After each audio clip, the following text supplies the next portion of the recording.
नमस्कार आप सभी को। मैं आचार्य श्री आप सभी से कनेक्ट हो रहा हूं आज फिर एक बहुत ही इम्पोर्टेंट जानकारी लेके, क्योंकि हम लोगों को ना कई चीजें पता नहीं रहती हैं और कई लोग बताते भी नहीं है, कभी कभी अनफॉर्चुनेटली पता नहीं लग पाती हैं ड्यू टू मल्टीपल रीजंस। देखिए, मैं हमेशा यही कोशिश करता हूं कि आपको कुछ उपाय बताऊं या कुछ अच्छी चीजें बता दूं जो छुपी हुई गहराइयों में ज्योतिष की जो छुपी हुई काफी विधियां हैं, काफी टेक्निक्स हैं, जिसे आप फॉलो करेंगे तो आपकी जिंदगी में डेफिनेटली जो भी हर्डल्स आ रहे हैं, जो भी ऑब्स्टिकल्स आ रहे हैं, ये सब दूर हो जाएंगे। देखिए, काफी चीजों का तो रामबाण उपाय तो जैसे कि मेरे परम पूज्य अनंत बलवंत हनुमंत लाल जी महाराज, श्री बजरंग बली, श्री राम भक्त बजरंग बली जी महाराज जी सबके सॉल्यूशन हैं। आपको जैसे पता है, मैं खुद उनकी उपासना में लगे रहता हूँ, आराधना में लगे रहता हूँ और साधना भी उनकी बहुत सालों से की हुई है। जो मेरा अपना एक्सपीरियंस, मैंने पर्सनल जो एक्सपीरियंस गेन किए, मैं चाहता हूं कि आप सभी को उस चीज का फायदा मिले। देखिए, इसमें कुछ भी निहित स्वार्थ नहीं छुपा हुआ, लेकिन कुछ जानकारियां मैं आपको देना चाहता हूं। जैसे कि हम एक इसमें हनुमान चालीसा में एक फ्रेज आता है, चारों युग प्रताप तुम्हारा है प्रसिद्ध जगत उजियारा। देखिए, चारों युग प्रताप तुम्हारा, चारों युग में हनुमान जी का प्रताप है। अब ये कैसे पॉसिबल है? हमारे 4 युग हैं बेसिकली, सतयुग, त्रेता युग, द्वापर युग और कलयुग अभी जो चल रहा है। देखिए, सतयुग में हनुमान जी मौजूद थे। शंकर स्वयं केसरी नंदन, शंकर जी स्वयं केसरी नंदन के रूप में शंकर जी स्वयं विराजमान थे, मौजूद थे सतयुग में। जैसे कि हम सभी जानते हैं, हनुमान जी रुद्र के अवतार भी हैं, तो शंकर जी स्वयं केसरी नंदन बन के सतयुग में मौजूद थे। और सतयुग में देखिए, जैसे भी जिसने भी अपनी सिद्धियां प्राप्त करनी थी या मोक्ष प्राप्त करना था या जीवन का उद्देश्य प्राप्त करना था, सतयुग में आपको जैसा कि मालूम है, बहुत ही लंबा पीरियड था सतयुग।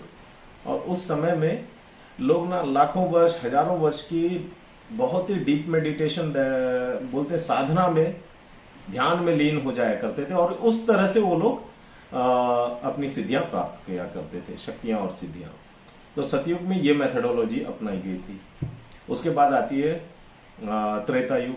त्रेता युग में श्री रामचंद्र जी थे, स्वयं उनके भक्त बन करके हनुमान जी त्रेता युग में पूरे युग में मौजूद रहे। तो त्रेता युग में क्या था, ज्यादातर लोग हवन वगैरह, यज्ञ वगैरह किया करते थे, बहुत बड़े यज्ञ किया करते थे, कई महीनों के यज्ञ किया करते थे, तब जाकर के सिद्धियां प्राप्त होती थी, तब जाकर के मोक्ष की प्राप्ति होती, तब जाके इच्छा पूर्तियां होती थी। जैसे कि आप स्वयं भी जानते हैं कि महाराजा दशरथ ने बहुत बड़ा यज्ञ किया था पुत्र प्राप्ति के लिए। तो हनुमान जी त्रेता युग में भी मौजूद थे। अब आ गया द्वापर युग। द्वापर युग में जैसे कि आप जानते हैं कि वो एक स्टोरी भी है, हनुमान जी की पूंछ रास्ते में आ गई थी और भीम जी चले जा रहे थे, बोले कौन है, हटा ले। तो हनुमान जी लेटे हुए थे, बोले हटा लो खुद से। भीम ने उठाने की कोशिश की, नहीं हिले। इतने महाप्रतापी हनुमान जी हैं। और एक और प्रसंग आता है जो महाभारत के युद्ध में आता है, ये द्वापर युग की बात कर रहा हूं। तो जो महाभारत के युद्ध में जब अपना कर्ण तीर मारते थे, 10, 12, 15 कदम पीछे चले जाता था रथ अर्जुन का, और जब अर्जुन तीर मारता था तो 200, 300 कदम पीछे चले जाता था कर्ण का। लेकिन जब भी अर्जुन का रथ पीछे जाता था तो कृष्ण बोलते, वाह कर्ण, वाह महाशूरवीर कर्ण, धन्य है तुम्हारी शूरवीरता को। तो अर्जुन बोले कि महाराज जी आप क्या कर रहे हैं, मैं मार रहा हूं तो 300, 400 कदम पीछे जा रहे हैं, आप कुछ बोल नहीं रहे हो। वो वहां से तीर चला रहे हैं तो ये 10 कदम 12 कदम में ही आप बोल रहे हैं महाशूरवीर। तो पार्थ सारथी श्री कृष्ण बोलते हैं, अर्जुन तीनों लोकों का भार लेकर के मैं स्वयं सारथी बन के आपके रथ पर सवार हूं, और उससे भी ज्यादा। ऊपर में पताका देखिए, धर्म ध्वजा, श्री हनुमान जी महाराज स्वयं ध्वजा के रूप में आपके रथ में विराजमान है। और उस रथ को यदि 10 कदम पीछे कोई शूरवीर धकेल देता है तो वो डेफिनेटली वो जो बंदा है वो वीरता का बहुत बड़ा स्वामी है और उसे इसीलिए मैं बोल रहा हूं कर्ण, तुम्हारी वीरता को प्रणाम है। तो ये द्वापर युग में भी हनुमान जी की उपस्थिति हुई। अब आ गया कलयुग। कलयुग में जब राघवेंद्र श्री रामचंद्र जी महाराज जब बोलते हैं कि हनुमान जी अब हम तो जा रहे हैं अपने साकेत, तो आप आएंगे क्या? तो हनुमान जी बोलते हैं महाराज मुझे एक चीज बताइए स्वामी कि वहां साकेत में आपके नाम का जाप होगा क्या? आपके नाम का जाप होते रहेगा क्या? राम नाम का जाप होगा क्या? तो भगवान ने बोला वहां राम नाम का जाप नहीं होगा क्योंकि विष्णु के रूप है। तो बोले कि तब फिर मैं यहीं रहना चाहूंगा जहां पे कि राम का नाम का जाप हो। देखिए राम नाम की लूट मची है, लूट सके तो लूट, सीधी सी बात है। तो इधर में जहां जहां श्री राम जी का जाप होगा मैं वहां रहूंगा। अब इसमें मैं दो चीजें और बताता। कलयुग में भी हनुमान जी की इसलिए मौजूदगी है। अब इसमें मैंने जैसे बताया कि सतयुग में ध्यान लगाया करते थे मोक्ष की प्राप्ति के लिए, सिद्धियों के लिए। अब त्रेता युग में क्या करते? त्रेता युग में यज्ञ वगैरह किया करते, महान यज्ञ होते थे, 10-10 महीने 12-12 महीने 2-2 साल के कंटिन्यू यज्ञ हुआ करते, तब जाके सिद्धियां प्राप्त होती, शक्तियां प्राप्त होती थी, वरदान प्राप्त होता था। द्वापर युग में आ गए तो द्वापर युग पूरा युग सभी कर्म कांड का है।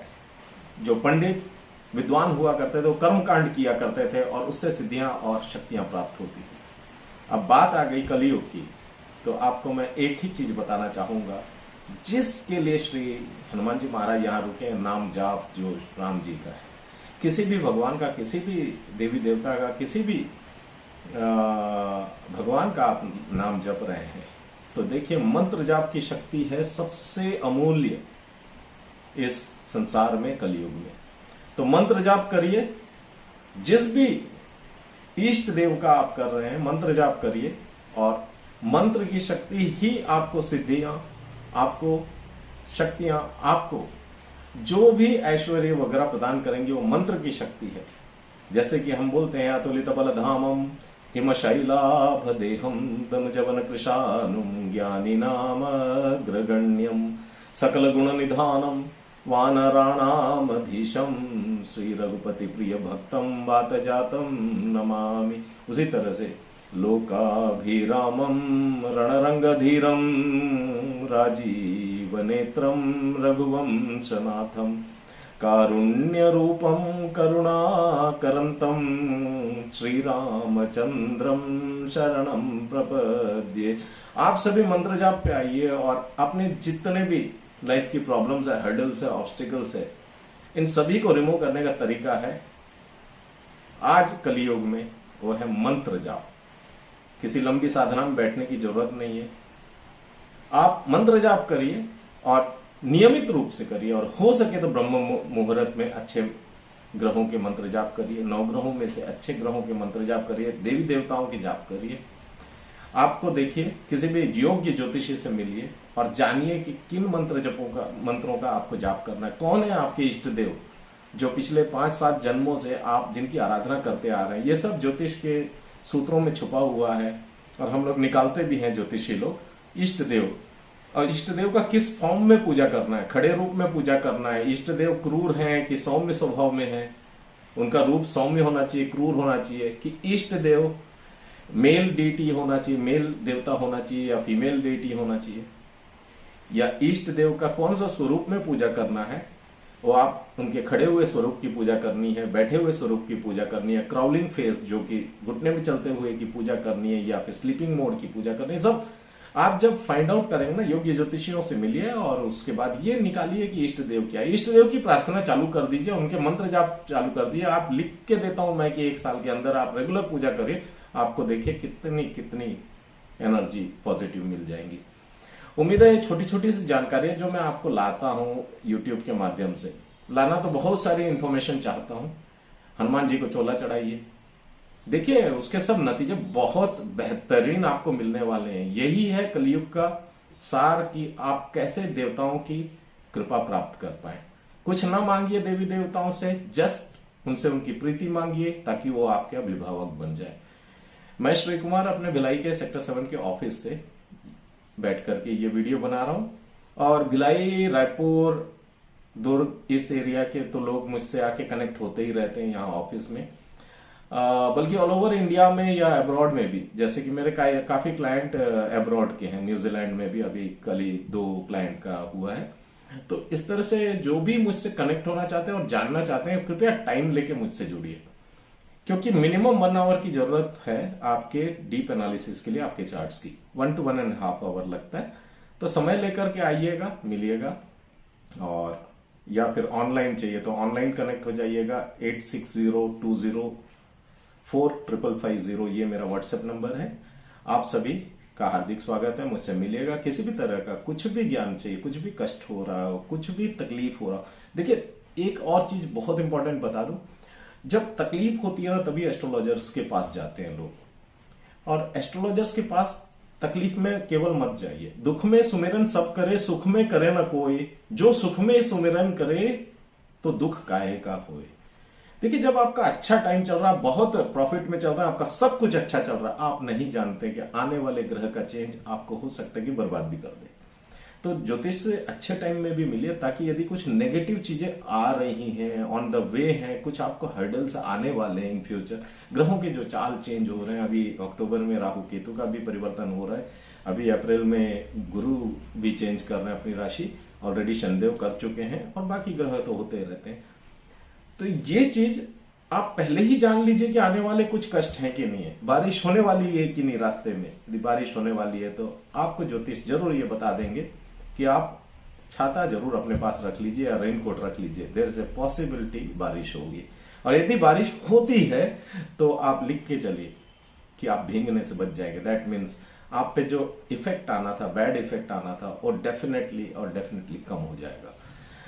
मैं श्री कुमार आप सभी का धन्यवाद करना चाहता हूं।